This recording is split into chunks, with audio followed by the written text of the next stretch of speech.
కమలాపురం సభలో చంద్రబాబు ఆసక్తికర వ్యాఖ్యలు చేశారు. టీడీపీ అధికారంలోకి వస్తే విద్యుత్ ఛార్జీలు పెంచబోమని హామీ ఇచ్చారు.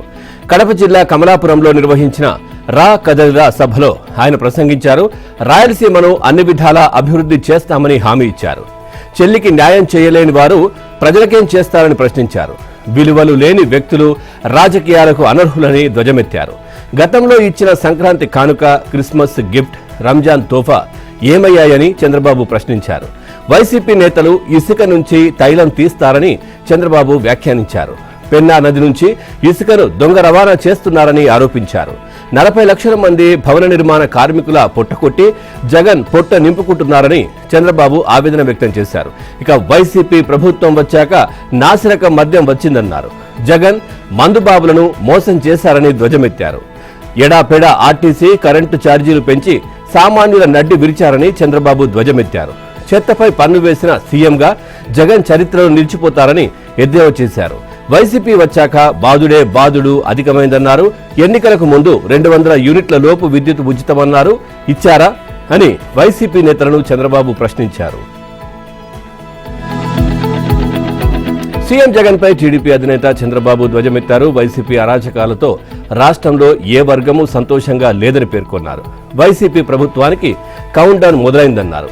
82 రోజుల్లో పతనం ఖాయమన్నారు. తిరుపతి జిల్లా వెంకటగిరిలో నిర్వహించిన రా కదలిరా సభలో చంద్రబాబు మాట్లాడారు. రాష్ట్ర ప్రభుత్వం తీరుపైన, వైసీపీ నేతల తీరుపైన మండిపడ్డారు. జగన్ను గద్దెదించి రాష్ట్రాన్ని కాపాడుకోవాలని చంద్రబాబు పిలుపునిచ్చారు. జగన్ రాజకీయ వ్యాపారాన్ని చంద్రబాబు వ్యాఖ్యానించారు. మనందరినీ పెట్టుబడిగా పెట్టి రాష్ట్రాన్ని దోచేస్తున్నారని ధ్వజమెత్తారు. వైసీపీలో ఉంటూ జగన్ పాలన బాగోలేదని ఎమ్మెల్యే ఆనం రామనారాయణ రెడ్డి చెప్పారు.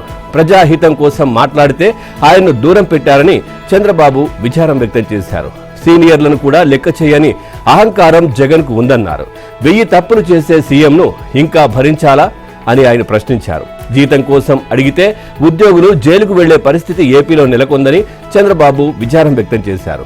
వైసీపీ అధికారంలోకి వచ్చాక వెంకటగిరి తలరాత మారిందా అని ఆయన ప్రశ్నించారు. 25 ఏళ్ల క్రితం యువతకు ఐటీ అనే ఆయుధం ఇచ్చా, అదే ఇప్పుడు వజ్రాయుధమైందన్నారు. ఇక టీడీపీ హయాంలో తిరుపతిని మొబైల్ హబ్ గా తీర్చిదిద్దామని చంద్రబాబు వివరించారు. ఇక ఓటు అనే ఆయుధాన్ని ప్రజలు ఉపయోగించాలి అని చంద్రబాబు కోరారు.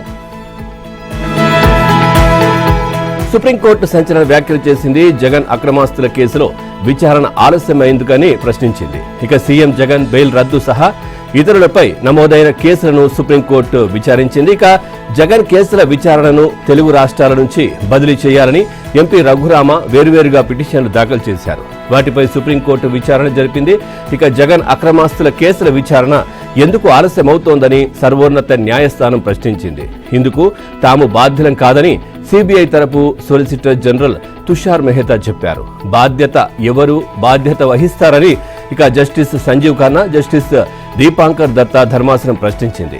లోయర్ కోర్టులో వాయిదాలతో తమకు సంబంధం లేదని తుషార్ మెహతా పేర్కొన్నారు. ఇక దర్యాప్తు సంస్థకు సంబంధం లేకపోతే ఎవరికి ఉంటుందని జస్టిస్ సంజీవ్ ఖన్నా ప్రశ్నించారు. హైకోర్టు సుమోటోగా ఆదేశాలు ఇచ్చినందున 3 నెలల గడువు ఇవ్వాలని, ఆ తర్వాత పరిశీలన జరపాలని జగన్ తరపు న్యాయవాదులు వాదించారు. ఈ పిటిషన్లపై విచారణ ముగించడం లేదని ధర్మాసనం స్పష్టం చేసింది. ఇన్నిసార్లు వాయిదాలు పడడం, ఇంత కాలయాపన ఏంటని అసహనం వ్యక్తం చేసింది. రాజకీయ దృక్పథంతో పిటిషనర్ ఇక్కడ పిటిషన్ దాఖలు చేశారని జగన్ తరపు న్యాయవాది నిరంజన్ రెడ్డి తెలిపారు. వైసీపీ ఆయనపై చర్యలు తీసుకోవడంతో 3 ఏళ్లుగా పార్టీ కార్యకలాపాలకు విరుద్ధంగా వ్యవహరిస్తున్నారని తెలిపారు. ఇక రఘురామపై అనర్హత పిటిషన్ దాఖలు చేసినందునే ఇక్కడ ఈ పిటిషన్లు దాఖలు చేశారన్నారు. తాము రాజకీయ వ్యవహారాలను పరిశీలించడం లేదని, కేవలం న్యాయపరమైన అంశాలనే పరిశీలిస్తున్నట్లు జస్టిస్ సంజీవ్ ఖన్నా తెలిపారు. వైసీపీలో తిరుగుబాటు మొదలైంది. అసమ్మతి కష్టాలు తెచ్చుకున్నాయి. ఇక ఆగ్రహం అంతు చూడడానికి సిద్ధమవుతుంది. ఇక వైసీపీ నియోజకవర్గ ఇన్ఛార్జీల జాబితా విడుదల చేయాలంటే ఆ పార్టీ గజగజలాడుతోంది. ఎక్కడ అసమ్మతి సెగ రాజుకుంటుందో అని ఆందోళన చెందుతున్నారు సీఎం జగన్. అందుకే పూర్తి జాబితాను వెల్లడించకుండా ఆచితూచి వ్యవహరిస్తోంది వైసీపీ అధిష్టానం. తాజాగా 4వ జాబితా ప్రకటించాక పలువురు సిట్టింగ్ ఎమ్మెల్యేలు తమ స్థానాలను కోల్పోయారు. దీంతో ఆయా నియోజకవర్గాల్లో అసమ్మతి జ్వాల రగులుతోంది. వైసీపీలో 4వ జాబితా ప్రకటన తర్వాత సీఎం జగన్ కు తలనొప్పులు మొదలయ్యాయి. తాజాగా ప్రకటించిన జాబితాలో 5 సిట్టింగ్ ఎమ్మెల్యేలకు సీఎం జగన్ హ్యాండ్ ఇచ్చారు. అందులో 4 ఎస్సీ ఎమ్మెల్యేలు కాగా 1 బీసీ ఎమ్మెల్యే కావడంతో వైసీపీపై విమర్శలు చెలరేగుతున్నాయి. సొంత సామాజిక వర్గం నేతలను కదల్చని CM Jagan BC, SC, ST నేతలను అక్కడి నుంచి ఇక్కడికి షటిల్ ఆడేస్తున్నారు. కాదనుకుంటే కోర్టు బయటకు కొట్టేస్తున్నారు. వివాదరహితుడిగా పేరొందిన నందికొట్కూరు ఎమ్మెల్యే మాజీ సీనియర్ పోలీస్ అధికారి ఆర్థర్ సీటును మార్చిన విధానంపై సర్వత్రా విమర్శలు వ్యక్తమవుతున్నాయి. బైరెడ్డి సిద్ధార్థ రెడ్డికి ఇష్టం లేదన్న కారణంతో అప్ప ఆర్థర్ను మార్చడానికి వేరే కారణం లేదని నియోజకవర్గ నేతలు చెబుతున్నారు. హైదరాబాద్ మధ్యలో ప్రవహిస్తున్న మూసీ నదిని పర్యాటక ప్రాంతంగా తీర్చిదిద్దడానికి పోర్ట్ ఆఫ్ లండన్ అథారిటీ హామీ ఇచ్చింది. మూసీ నది పునరుజ్జీవం, రివర్ ఫ్రంట్ ప్రాజెక్టు రూపకల్పనలో భాగంగా ఇతర దేశాల్లో అనుసరిస్తున్న అత్యుత్తమ విధానాలను తెలుసుకునేందుకు రేవంత్ లండన్లో పర్యటించారు. ఆయన వెంట పాతబస్తీకి చెందిన ఎంఐఎం ఎమ్మెల్యే అక్బరుద్దీన్ ఓవైసీ ఉన్నారు. సీఎం రేవంత్ లండన్ పర్యటనలో భాగంగా కీలకమైన థేమ్స్ నదిని సందర్శించారు. ఇక రివర్ ఫ్రంట్ అభివృద్ధి, నిర్వహణ తీరును అధికారులను అడిగి తెలుసుకున్నారు. థేమ్స్ నది పాలక మండలి, పోర్ట్ ఆఫ్ లండన్ అథారిటీ అధికారులు, నిపుణులతో సుమారు 3 గంటల పాటు రేవంత్ చర్చలు జరిపారు. దశాబ్దాలుగా థేమ్స్ నదీ తీరం వెంట చేపట్టిన అభివృద్ధి కార్యక్రమాలను అక్కడి corporate affairs director Sian port of London authority head Raj Kehal లివి ముఖ్యమంత్రికి వివరించారు. రివర్ ఫ్రంట్ అభివృద్ధిలో ఎదురైన సవాళ్లు, ఇబ్బందులు, వాటి పరిష్కారాలు, సాంకేతిక సమస్యలు, ఖర్చు, భాగస్వాములైన సంస్థలు అందంగా తీర్చిదిద్దేందుకు అనుసరించిన అత్యుత్తమ విధానాలను ముఖ్యమంత్రితో చర్చించారు. మూసీ, హుస్సేన్ సాగర్, ఉస్మాన్ సాగర్లను ఆధారంగా చేసుకుని హైదరాబాద్ అభివృద్ధి చెందిందని సీఎం వివరించారు.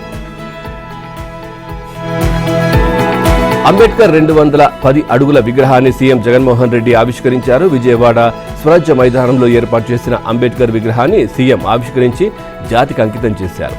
అమెరికాలో స్టాచ్యూ ఆఫ్ లిబర్టీ మాదిరిగానే ఏపీలో సామాజిక న్యాయ మహాశిల్పి అంబేద్కర్ విగ్రహం వెలిగిపోతుందని జగన్ అన్నారు. 56 నెలల్లో నిర్మించిన ఈ విగ్రహం సామాజిక న్యాయానికి నిలువెత్తు నిదర్శనమన్నారు. అంబేద్కర్ విగ్రహం పేదల హక్కులకు, రాజ్యాంగ హక్కులకు నిరంతరం స్ఫూర్తినిస్తూనే ఉంటుందన్నారు. దళిత వర్గాలకు, బలహీన వర్గాలకు అంబేద్కర్ గొంతుకగా నిలిచారని సీఎం పేర్కొన్నారు. అంబేద్కర్ మరణం లేని మహానేత అని వ్యక్తి కొనియాడారు. ఇక ప్రపంచంలోనే అతిపెద్ద అంబేద్కర్ విగ్రహం విజయవాడలో ఉందని చెప్పుకోవడానికి గర్వంగా ఉందన్నారు. పేదలకు ఆరోగ్యశ్రీ సేవలందేందుకు చేయనుకోవడం అంటరాని తరమే అవుతుందన్నారు. ఇక పేద విద్యార్థులకు ట్యాబ్లు ఇస్తే దాన్ని వ్యతిరేకించడం కూడా అంటరాని తరం కిందకే వస్తోందన్నారు. ఇక దళితులకు చంద్రబాబు 1 సెంటు భూమి ఇవ్వలేదన్నారు. కనీసం ఎక్కడా అంబేద్కర్ విగ్రహాన్ని ఏర్పాటు చేయలేదన్నారు. చంద్రబాబు ఏ కోసాన ఎస్సీ, ఎస్టీ, బీసీ, మైనార్టీలపై ప్రేమ లేదని విమర్శించారు. ఏపీ ప్రభుత్వానికి ఎదురుదెబ్బ తగిలింది. ఇక సుప్రీంకోర్టులో చుక్కెదురైంది. విశాఖపట్నంలోని రామనాయుడు స్టూడియో భూముల వ్యవహారంలో ఏపీ ప్రభుత్వం పరాభవం పాలైంది. ఆ భూములను లేఅవుట్ చేసి అమ్మకాలు చేపట్టడంపై స్టే విధించింది. ఏపీ ప్రభుత్వం ప్రతివాదులకు నోటీసులు జారీ చేసింది. 2003 సెప్టెంబర్ 13న ప్రభుత్వ ఉత్తర్వుల్లో పేర్కొన్న అవసరాలకు మినహా ఎలాంటి కార్యకలాపాలకు ఆ భూములు ఉపయోగించకూడదని నిర్దేశించింది. చిత్ర నిర్మాణాల కోసం 35 ఎకరాల భూమిని 2003లో అప్పటి ప్రభుత్వం కేటాయించింది. కోస్టల్ నిబంధనలకు విరుద్ధంగా లేఅవుట్ చేసింది. ఇతర కార్యకలాపాలకు వినియోగించేందుకు వైసీపీ ప్రభుత్వం అనుమతించింది. ఆ ఆదేశాలను సవాల్ చేస్తూ విశాఖ తూర్పు ఎమ్మెల్యే వెలగపూడి రామకృష్ణబాబు హైకోర్టులో పిటిషన్ దాఖలు చేశారు. ఉన్నత న్యాయస్థానం కేసు కొట్టివేయడంతో ఆయన సుప్రీంకోర్టును ఆశ్రయించారు. ఆ పిటిషన్పై justice Abhay S Oka, justice Ujjal భుయాన్ల ధర్మాసనం విచారణ చేపట్టింది. భూమిని ఎందుకు కేటాయించారు, ప్రస్తుతం లేఅవుట్ వేశారా, కార్యకలాపాలు చేపట్టారా అని పిటిషనర్ తరపు న్యాయవాదిని ధర్మాసనం ప్రశ్నించింది. సినీ స్టూడియో నిర్మాణానికి భూములు కేటాయించారని న్యాయవాది వివరించారు. అక్కడ ఎలాంటి పనులు చేపట్టకుండా లేఅవుట్ వేసి అమ్మకాలకు సిద్ధం చేశారని ధర్మాసనం దృష్టికి ఆయన తీసుకువచ్చారు. దీంతో స్టే విధించిన సుప్రీంకోర్టు ఈ ఏడాది మార్చి 11 లోపు స్పందించాలంటూ రాష్ట్ర ప్రభుత్వం ప్రతివాదులకు నోటీసులు జారీ చేసింది. డిమాండ్ల సాధన కోసం అంగన్వాడీలు చేపట్టిన నిరవధిక సమ్మె ఏపీ వ్యాప్తంగా 39వ రోజు దాటింది. కనీస వేతనం అమలు చేయాలని కోరారు. కోనసీమ జిల్లా ముమ్మిడివరంలో ఐసీడీఎస్ ప్రాజెక్టు కార్యాలయం వద్ద ఆందోళన చేశారు. అంబేద్కర్ చిత్రపటానికి పూలమాలలు వేసి నివాళులర్పించారు. అనంతరం అంగన్వాడీలో ధర్నా చేశారు. సీఎం జగన్ అంగన్వాడీల చెవిలో పువ్వు పెట్టారన్నారు. ఇక వైఎస్ఆర్ జిల్లా మైదుకూరులో వినూత్న నిరసన చేపట్టారు. ఇక విశాఖలో ప్రజల మద్దతు కోరుతూ 1 కోటి సంతకాల సేకరణ చేపట్టారు. జీవీఎంసీ గాంధీ విగ్రహం నుంచి ఎల్ఐసి బిల్డింగ్ అంబేద్కర్ విగ్రహం వరకు భారీ ర్యాలీ నిర్వహించారు. సీఎం జగన్ తమ సమస్యలను పట్టించుకోవడం లేదని నిరసన వ్యక్తం చేశారు. అంబేద్కర్ విగ్రహానికి వినతి పత్రం అందజేశారు. సమస్యలు పరిష్కరించే వరకు సమ్మె కొనసాగుతుందన్నారు.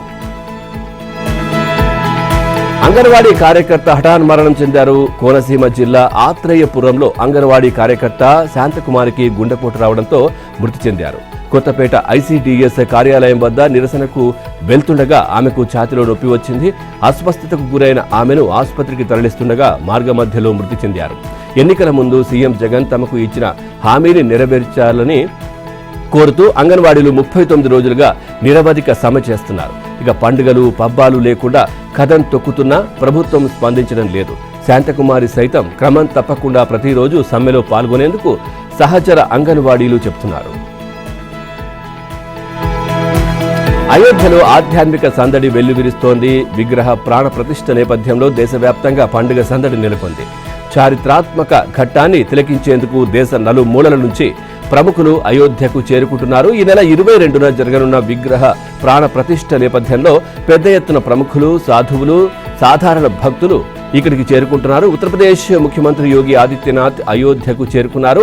అక్కడి హనుమాన్ గర్హి ఆలయంలో ప్రత్యేక పూజలు చేశారు. దేశవ్యాప్తంగా కోట్లాది మంది ఉత్కంఠగా ఎదురు చూస్తున్న బాలరాముడి విగ్రహం ఫోటో బయటకొచ్చింది. వింగ్స్ ఇండియా 2024లో కనువిందు చేస్తోంది. హైదరాబాద్ బేగంపేట విమానాశ్రయంలో నిర్వహిస్తున్న ఈ షో వీక్షకుల్ని ఆలోచింపజేస్తోంది. విమానమే గొప్ప ఆవిష్కరణ అనుకుంటే దానిలో ప్రయాణాన్ని మరింత ఆధునికంగా, చాలా సౌకర్యంగా మార్చే ఆవిష్కరణలు వింగ్స్లో దర్శనమిస్తున్నాయి. విమానాల్లో ఎక్కువసేపు ప్రయాణించాల్సి వస్తే దివ్యాంగులు, ఆరోగ్య సమస్యలున్నవారు, గర్భిణులు ఎన్నో ఇబ్బందులు ఎదుర్కొంటారు. వారి కోసం సింగపూర్ సంస్థ ఎస్టీ ఇంజనీరింగ్ ఎక్స్పాండబుల్ ప్రత్యేక టాయిలెట్ను ఆవిష్కరించింది. మొహాలీకి చెందిన నల్వా ఏరో ప్రైవేట్ లిమిటెడ్ దేశంలోనే మొట్టమొదటి 5 సీటర్ ఈ వి టాయిలెట్ను తీర్చిదిద్దింది.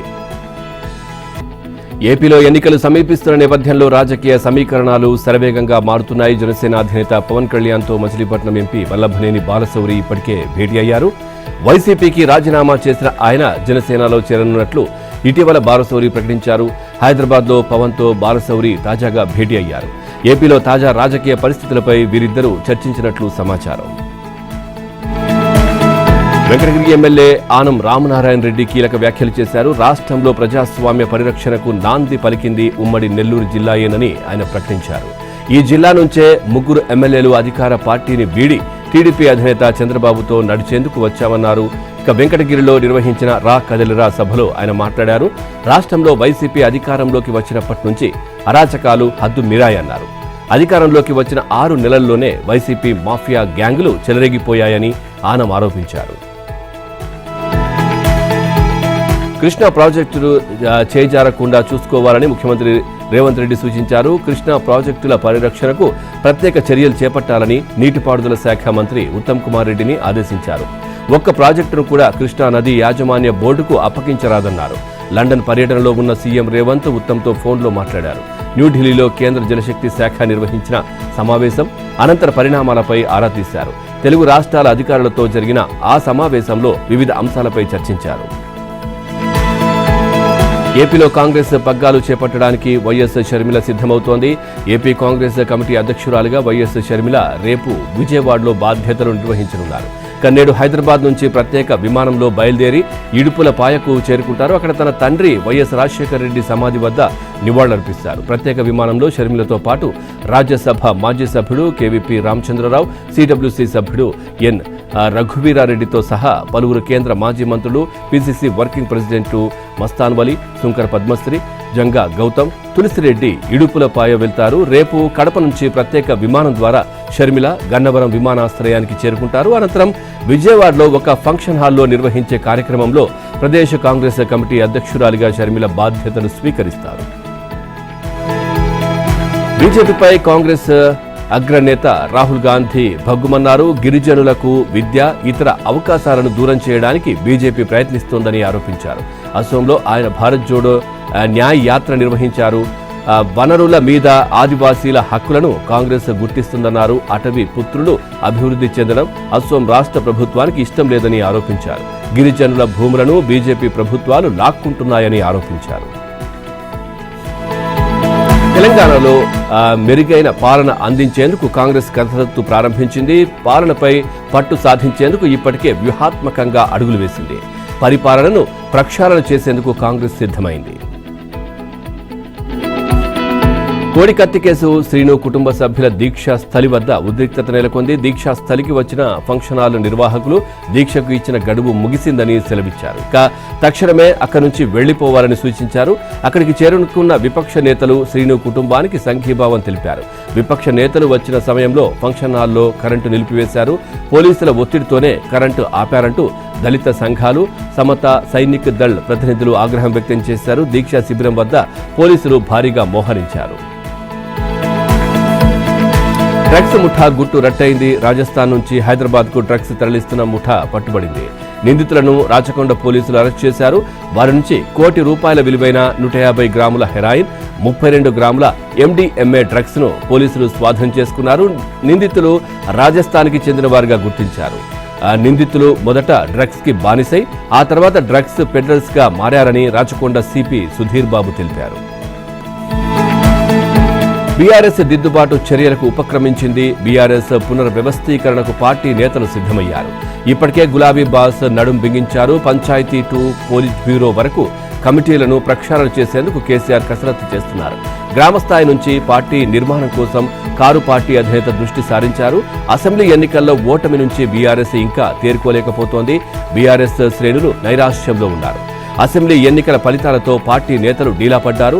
వచ్చే పార్లమెంటు ఎన్నికల్లో పోటీ చేసేందుకు సిట్టింగ్ ఎంపీలు కొందరు విముఖత చూపుతున్నారు. దీంతో బీఆర్ఎస్ అప్రమత్తమైంది. పార్టీ శ్రేణుల్లో ఆత్మస్థైర్యం నింపేందుకు సన్నద్ధమవుతోంది. ఇప్పటికే పార్లమెంటరీ సమీక్షా సమావేశాలకు శ్రీకారం చుట్టింది. ఇప్పటికే 13 నియోజకవర్గాల సమీక్షలు నిర్వహించారు. బీఆర్ఎస్ వర్కింగ్ ప్రెసిడెంట్ కేటీఆర్ సహా ముఖ్య నేతలు దిశానిర్దేశం చేశారు. పార్లమెంటరీ పార్టీ సమీక్షలో బీఆర్ఎస్ పెద్దల తీరుపై కేడర్ తీవ్ర అసంతృప్తి వ్యక్తం చేసింది. పార్టీ పెద్దల తప్పిదాలతోనే అసెంబ్లీ ఎన్నికల్లో ఓడిపోయామని ఓపెన్ గానే వెల్లడించారు. అధికారంలో ఉన్నప్పుడు పార్టీ నిర్మాణంపై అధినేత కేసీఆర్ దృష్టి పెట్టలేదని పలువురు నేతలు బాహాటంగానే వెల్లడించారు. అందువల్లే తాజాగా దిద్దుబాటుకు బీఆర్ఎస్ ఏర్పాటు చేస్తోంది. అసెంబ్లీ ఎన్నికలపై విశ్లేషణ మొదలుపెట్టింది. పార్లమెంటు ఎన్నికలు సమీపిస్తుండటంతో తెలంగాణపై బీజేపీ ఫోకస్ పెంచింది. ఫిబ్రవరి 5 నుంచి 14 వరకు తెలంగాణ వ్యాప్తంగా రథయాత్రలు నిర్వహించాలని కమలం నేతలు నిర్ణయించారు. తెలంగాణలో పార్లమెంటు నియోజకవర్గాల వారీగా మొత్తం 5 క్లస్టర్లుగా విభజించింది. క్లస్టర్ల వారీగా బీజేపీ రథయాత్రలు నిర్వహించేలా ప్లాన్ చేసింది.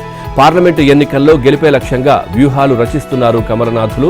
తెలంగాణలో అత్యధిక స్థానాలను కైవసం చేసుకోవడానికి బీజేపీ నేతలు ఇప్పటికే ప్రణాళికలు సిద్ధం చేశారు. క్రికెట్ అభిమానులు ఆసక్తితో ఎదురుచూసే T20 టోర్నీకి ముమ్మరంగా ఏర్పాట్లు జరుగుతున్నాయి. మరో 5 నెలల్లో ఈ మెగా టోర్నీ మొదలు కాబోతోంది. భారత్ పాకిస్తాన్ మధ్య పోరు నెలకొనే అవకాశం ఉంది. ఇక భారత్ పాకిస్తాన్ మధ్య ప్రతిష్టాత్మక మ్యాచ్ నిర్వహిస్తే అనుకున్నంత మజా వస్తుందని క్రికెట్ అభిమానులు భావిస్తున్నారు. ఈ మ్యాచ్ కోసం మరో దేశం నుంచి పిచ్ను తయారు చేయించి తెప్పించుకున్నారు. ఇక ఫార్ములా 1 సర్క్యూట్ నుంచి సీట్లు తెప్పించి మ్యాచ్ వేదికలో బిగిస్తున్నారు. ఉత్తమ పిచ్ తయారీకి స్టేడియంలోని నేల అనువుగా లేని పరిస్థితుల్లో డ్రాప్ ఇన్ పిచ్లను ఉపయోగిస్తారు. T20 ప్రపంచ కప్ లో ఐసీసీ ఇదే పద్ధతి అవలంబించనుంది. భారత్ పాక్ పోరే కాక మరికొన్ని మ్యాచ్లు డ్రాప్ ఇన్ పిచ్ల మీదే జరగబోతున్నాయి. ప్రపంచ కప్ కోసం ఉపయోగించే డ్రాప్ ఇన్ పిచ్ల నిర్మాణం ఇప్పటికే పూర్తయింది.